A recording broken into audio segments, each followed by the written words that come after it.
نحمده ونصلي على رسوله الكريم اما بعد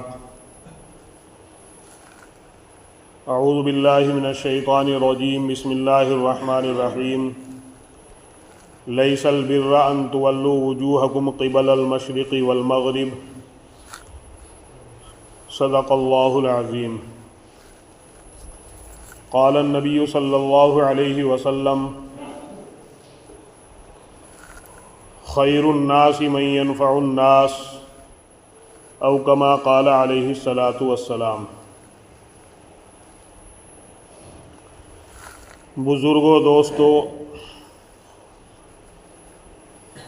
اس وقت قرآن کریم کی ایک چھوٹی سی آیت تلاوت فرمائی اور نبی کریم صلی اللہ علیہ وسلم کی ایک حدیث بیان کی، اسی کے متعلق چند باتیں عرض کرنی ہے۔ اللہ رب العزت سے دعا کیجئے کہ اللہ تعالی ہم سبھی کو ان باتوں کو سن کر سمجھ کر ان کو اپنے عمل کے اندر لانے کی توفیق عطا فرمائے۔ اللہ رب العزت نے قرآن کریم میں ارشاد فرمایا لیس البر ان تولوا وجوہکم قبل المشرق والمغرب، کہ نیکی صرف یہی نہیں ہے کہ تم مشرق کی طرف یا مغرب کی طرف چہرہ کر کے اللہ کے سامنے جھک جاؤ، بلکہ اس کے علاوہ اور بھی نیکیاں ہیں کہ جن کے بغیر تمہارا اسلام اور دین مکمل نہیں ہو سکتا۔ اور وہ نیکیاں کیا ہیں؟ آگے اسی آیت کے اندر اللہ رب العزت نے ارشاد فرمایا کہ جو مال اللہ نے تم کو دیا اس کو یتیموں کے اوپر، غریبوں کے اوپر، مسکینوں کے اوپر، ضرورت مندوں کے اوپر خرچ کرنا، یہ بھی ایک دین کا بہت بڑا جز ہے۔ اسی طرح آپ صلی اللہ علیہ وسلم نے حدیث کے اندر فرمایا خیر الناس من ينفع الناس، کہ لوگوں میں سب سے بہتر وہ انسان ہے کہ جو لوگوں کو نفع پہنچانے والا ہو، نقصان پہنچانے والا نہ ہو۔ آج میرے محترم دوستو، بزرگوں، جن حالات سے ہم گزر رہے ہیں، ان حالات کے اندر ہمیں اپنے دین سے واقفیت کا ہونا ضروری ہے۔ اگر اپنے دین سے ہم کو واقفیت نہیں ہوگی، جانکاری نہیں ہوگی، تو پھر ہم دین کے مطابق عمل نہیں کر سکتے، اور دین کی جو باتیں ہمارے سامنے آتی ہیں ان کو ہم نہیں سمجھ سکتے، اور جب نہیں سمجھیں گے تو پھر ان کے اوپر کس طرح ہم عمل کریں گے۔ آج ہر مسلمان عاقل بالغ کے کانوں کے اندر یہ بات پہنچ رہی ہے کہ وقف بورڈ ایک چیز ہے، جو آج پورے ہندوستان کے اندر یہ آواز گونج رہی ہے، لیکن وقف بورڈ کس چیز کا نام ہے، کیا ہے، یہ ہم مسلمانوں کو اس کا علم نہیں ہے۔ بھائی سے بند کر دے اس کی آواز، ابھی تو کہاں اتنی گرمی ہو رہی ہے، بس نہیں، یہ تو چلتے رہے، تو چلو یہ زیادہ آواز کرائے۔ تو میرے محترم دوستوں اور بزرگوں، وقف کے معنی شریعت کے اندر جو آتے ہیں یہ ہے کہ انسان کی ملکیت میں، مسلمان کی ملکیت میں جو چیز ہو، خاص کر وہ چیز جو منتقل نہ ہونے والی ہو، جیسا کہ زمین ہے، عمارت ہے، اس کو اپنی ملکیت سے نکال کر اللہ کی رضا کے لیے، اللہ کے لیے اس کو وقف کر دینا، اس کا نام وقف ہے۔ لیکن ہمیں معلوم ہی نہیں، اور وہ کس لیے وقف کی جاتی ہے؟ وہ وقف اس لیے کی جاتی ہے تاکہ جو عام مسلمان ہیں ان کی جو ضرورتیں ہیں وہ اس چیز کے ذریعے پوری ہو سکیں، ان سے وہ نفع اٹھا سکیں۔ مثال کے طور پر ہم نے کوئی عمارت بنائی اور وہ عمارت بنا کر ہم نے وقف کر دی اللہ کے لیے کہ جو بھی مسافر آئے گا یا جو بھی ضرورت مند آئے گا وہ اس کے اندر آ کر ٹھہر سکتا ہے، اس کے اندر آ کر وہ آرام کر سکتا ہے، تو وہ عمارت سمجھیے اللہ کے لیے وقف ہو گئی، اور اس کا ثواب جو ہے جب تک وہ عمارت رہے گی اس عمارت بنانے والے کو پہنچتا رہے گا۔ اسی طریقے سے کوئی ہم نے یتیموں کے لیے، مسکینوں کے لیے، غریبوں کے لیے کوئی فنڈ بنایا کہ اس کے اندر ہم اپنی گاڑی کمائی میں سے رقم جمع کریں گے، اور پھر اگر ان محتاجوں کو، غریبوں کو، ضرورت مندوں کو ضرورت پیش آئے گی تو وہ رقم وہاں سے نکال کر پھر ان کی ضرورت کو ہم پورا کریں گے، تو اس کا نام وقف ہے۔ اسی طریقے سے مسجد ہم نے بنائی، جگہ ہم نے دی،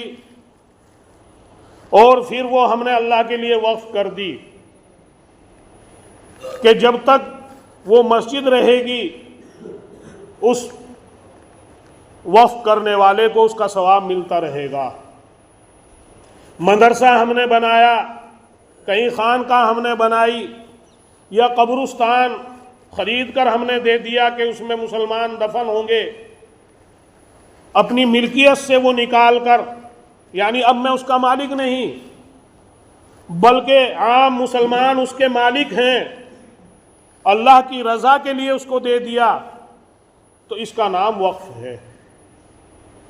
اور وقف کی شرعی حیثیت یہ ہے کہ شرعی اعتبار سے جب کسی نے کوئی چیز کسی کے لیے وقف کر دی تو اب وہ اس کا مالک نہیں رہتا، بلکہ اس کا مالک جو ہے جس کے لیے ہم نے وقف کی ہے اس کا مالک وہ ہو جاتا ہے۔ تو آج جتنی بھی ہماری مسجدیں ہیں، جتنے بھی ہمارے مدارس ہیں، جتنے بھی ہمارے قبرستان ہیں یا درگاہیں ہیں، یا اس کے علاوہ کوئی مسافر خانہ بنا دیا، یتیم خانہ بنا دیا، تو وہ سب وقف ہیں، اور ان کے اوپر حق جو ہے یہاں قانون کے اعتبار سے آج تک جو چلتا ہوا آ رہا ہے وہ مسلمانوں کا ہے۔ ہر ریاستی حکومت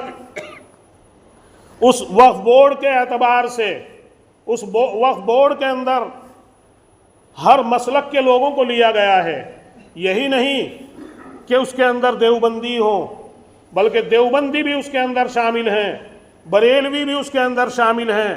اہل حدیث بھی اس کے اندر شامل ہیں، جماعت اسلامیہ والے بھی اس کے اندر شامل ہیں، اور شیعہ حضرات بھی اس کے اندر شامل ہیں اس وقف بورڈ کے اندر۔ یہی نہیں کہ خالص ایک طبقے کا وہ وقف بورڈ ہے۔ یہ وقف بورڈ جو بنایا گیا تھا یہ اس لیے بنایا گیا تھا کہ جو مسلمانوں کے شرعی مسائل ہیں،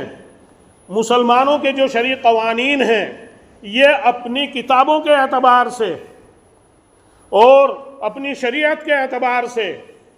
ان کو اپنائیں گے اور ان کے اوپر عمل کریں گے۔ یہ اس لیے بنایا گیا تھا، لیکن آج کچھ اپنوں کی سستی کی وجہ سے، کچھ اپنوں کی غداری کی وجہ سے آج اس وقف بورڈ کے اوپر موجودہ حکومت کی للچاتی ہوئی نظر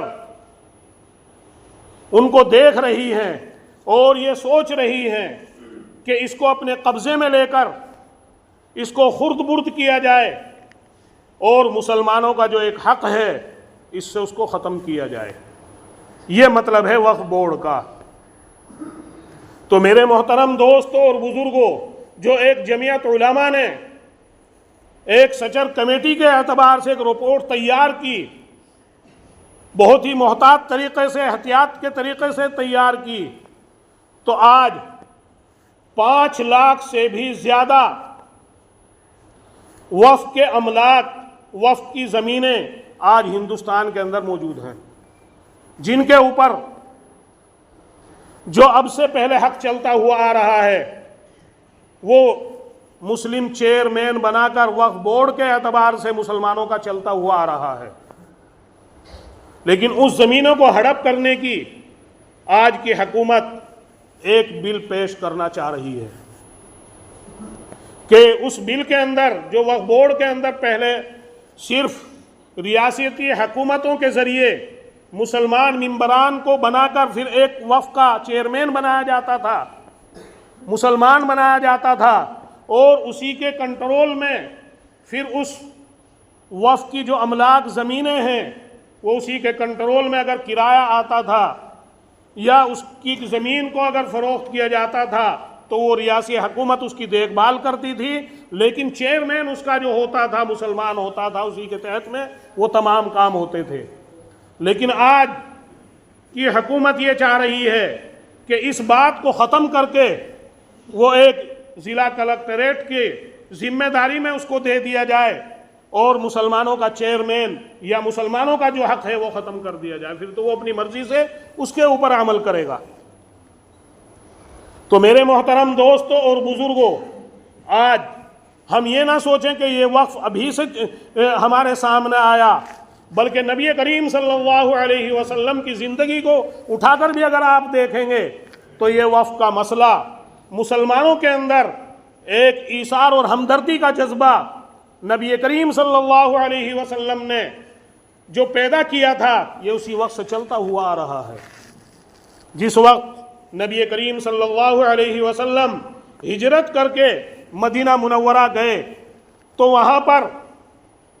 پانی پینے کا صرف ایک کنواں تھا،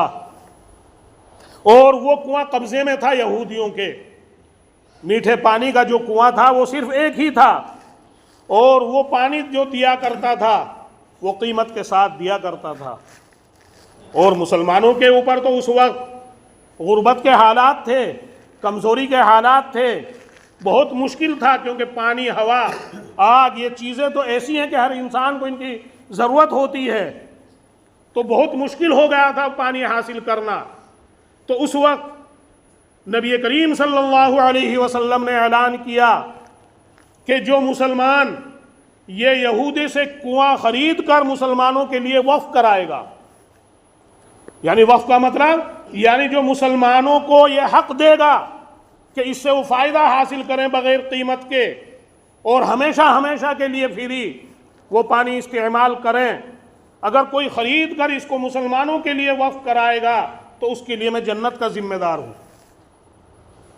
میں جنت کا ذمہ دار ہوں۔ یہ نبی کریم صلی اللہ علیہ وسلم نے اعلان کیا۔ حضرت عثمان غنی رضی اللہ تعالی عنہ جو نبی کریم صلی اللہ علیہ وسلم کے تیسرے خلیفہ بھی ہیں اور داماد بھی ہیں، بہت مالدار تھے، تجارت بہت ان کی اونچی تھی، انہوں نے اس وقت یہ بات سن کر نبی کریم صلی اللہ علیہ وسلم سے فرمایا کہ اللہ کے رسول، میں اس کنویں کو خرید کر مسلمانوں کے لیے وقف کراؤں گا۔ چنانچہ یہودی سے بات کی گئی، لیکن یہودی تیار نہ ہوا، وہ یہودی جس کے قبضے میں وہ کنواں تھا وہ تیار نہ ہوا، قیمت بڑھائی گئی، اس بات کے اوپر تیار ہوا کہ آدھا حق آپ کو رہے گا اور آدھا مجھ کو رہے گا، آدھی قیمت تم کو ادا کرنی پڑے گی، یعنی ایک دن تمہارا اور ایک دن میرا رہے گا اس کنویں کے پانی کے اوپر قبضے کے طور پر۔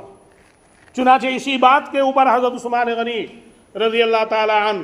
تیار ہو گئی۔ بہت بڑا قصہ ہے، تو صرف اس لیے میں سنا رہا ہوں کہ وقف کا مسئلہ آج ہی سے نہیں، یہ نبی کریم صلی اللہ علیہ وسلم نے ہی اس امت کو ترغیب دی۔ اس امت کے اندر یہ جذبہ ہے کہ یہ اپنے گاڑھے مال کو اپنی ملکیت میں سے نکال کر دوسروں کے لیے وقف کر دیتا ہے، اور مذاہب کے اندر یہ بات نہیں ملتی ہے۔ تو وہ آدھا ہی خرید لیا گیا۔ تو جس دن مسلمانوں کی باری ہوتی تھی تو مسلمان اتنا پانی بھر لیا کرتے تھے کہ اگلے دن بھی اس کو استعمال کر لیا کرتے تھے، جیسا کہ آج ٹنکی وغیرہ میں بھر لیا، اسٹاک کر لیا، یہودی کا مقصد تو یہ تھا کہ ایک دن اس کے پاس رہے گا اور اگلا دن جو آئے گا تو پھر میں اس کو قیمت کے ساتھ بیچوں گا، لیکن مسلمان اپنے اسی دن کے اندر اپنے اگلے دن کی بھی وہ مکمل تیاری کر لیا کرتے تھے، چنانچہ اگلے دن وہ ہاتھ پر ہاتھ رکھ کر بیٹھ جایا کرتا تھا، کوئی بھی پانی خریدنے کے لیے اس کے پاس نہیں آتا تھا۔ اب مجبوراً اس نے یہ کہا حضرت عثمان کو کہ میں پورا کنواں ہی تمہیں بیچ رہا ہوں۔ تو میرے محترم دوستوں اور بزرگوں، یہ وقف بورڈ یا وقف جو ہم سن رہے ہیں، یہ آخرت کے لیے ذخیرے کی ایک صورت، آخرت کا ثواب حاصل کرنے کے لیے نبی کریم صلی اللہ علیہ وسلم کے زمانے سے چلتی ہوئی آ رہی ہے۔ حضرت عثمان غنی نے وہ کنواں خرید کر، اس وقت تقریباً 35,000 درہم کا تھا وہ، اور درہم جو ہوتا ہے وہ چاندی کا سکہ ہوتا ہے، تو اب سے 1450 سال پہلے کتنی قیمت اس کی تھی اور آج کتنی قیمت بیٹھے گی، وہ مسلمانوں کے لیے انہوں نے وقف کرایا۔ اسی طریقے سے مسجد نبوی جو بنائی گئی، اس کے لیے جو جگہ خریدی شروع میں، اب وہ کم پڑ گئی کیونکہ نمازی بڑھ گئے۔ پھر آپ صلی اللہ علیہ وسلم نے اعلان کیا کہ کوئی ہے کہ جو اس مسجد نبوی کے اندر جگہ خرید کر شامل کرائے اور اس کو کشادہ کرائے، اور میں اس کے لیے جنت کا ذمہ دار ہوں۔ چنانچہ اس کام کے لیے بھی حضرت عثمان غنی رضی اللہ تعالیٰ عنہ تیار ہوئے، یعنی صحابہ کرام رضوان اللہ تعالیٰ علیہم اجمعین کے زمانے سے یہ وقف کا سلسلہ چلتا ہوا آ رہا ہے۔ اس کے بعد میں حضرت عمر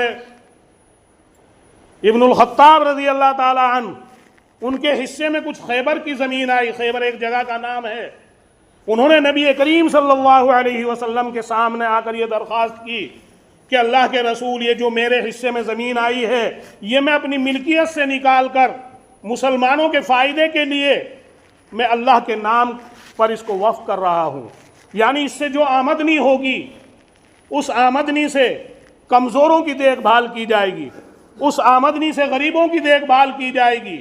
اس آمدنی سے یتیموں کی دیکھ بھال کی جائے گی، اس آمدنی سے اگر بیمار ہے ان کی دیکھ بھال کی جائے گی۔ اس کے بعد میں بہت زیادہ واقعات شریعت کے اندر آپ کو ملیں گے۔ حضرت علی رضی اللہ تعالیٰ عنہ کے قبضے میں بھی ایک زمین آئی، پانی کا تو وہاں قحط تھا ہی، ایک آدھ کنواں وہاں پر موجود تھا، تو وہ جو زمین کھودی گئی تو اس میں سے ایک چشمہ جو ہے جاری ہو گیا، یعنی پانی نکل آیا۔ تو جو کھودنے والے تھے انہوں نے حضرت علی رضی اللہ تعالیٰ عنہ کو آ کر بتلایا کہ امیر المؤمنین، آپ کی زمین میں پانی کا چشمہ نکل آیا۔ تو آپ نے اسی وقت کہا کہ وہ مکمل زمین اور وہ چشمہ، وہ کنواں جو زمین کے اندر نکل آیا ہے، میں مسلمانوں کے لیے وقف کرا رہا ہوں، یعنی مسلمان اس سے فائدہ اٹھائیں۔ تو میرے محترم دوستوں اور بزرگوں، وقف جو ہم نے کر دیا وہ اللہ کے نام ہو گیا، اب ہم اس کے مالک نہیں ہیں، یعنی اب اس کو کوئی بیچنا چاہے، اس کو کوئی دوسروں کو ہدیہ کرنا چاہے تو نہیں کر سکتا ہے، نہیں دے سکتا ہے۔ مدرسے کا محتمم یا مسجد کا متولی، یہ ایک متولی ہوتا ہے، یہ اس کا مالک نہیں ہوتا مدرسے کا یا مسجد کا، وہ تو اس کی حیثیت جو ہے مدرسے کے محتمم کی یا مسجد کے متولی کی جو حیثیت ہے شرعی اعتبار سے، وہ ایک وکیل کی ہے، یعنی موکل ایک وکیل اپنی بات کو جج کے سامنے پیش کرنے کے لیے کچھ پیسے دے کر تیار کرتا ہے، نہیں کرتا، کہ وہ خود تو اس بات کو وہاں تک نہیں پہنچا سکتا، وکیل کے ذریعے اپنی بات کو وہاں تک پہنچاتا ہے، لیکن مالک کون ہے اصل؟ موکل۔ وہ تو ایک ذریعہ ہے کہ وہ دیکھ بھال کرا رہا ہے، بس مسجد کی دیکھ بھال کرا رہا ہے، مدرسے کی دیکھ بھال کرا رہا ہے، اور موکلوں کو، موکل پوری عوام ہے جن کے لیے اس کو وقف کیا گیا ہے، ہر وقت یہ حق رہتا ہے کہ کبھی بھی وہ متولی کو اس کے عہدے سے دستبردار کر سکتا ہے اور محتمم کو اس کے عہدے سے ہٹا سکتا ہے۔ تو میرے محترم دوستوں اور بزرگوں، جس طرح صحابہ کرام رضوان اللہ تعالیٰ علیہم اجمعین کے زمانے کے اندر اللہ کے نبی نے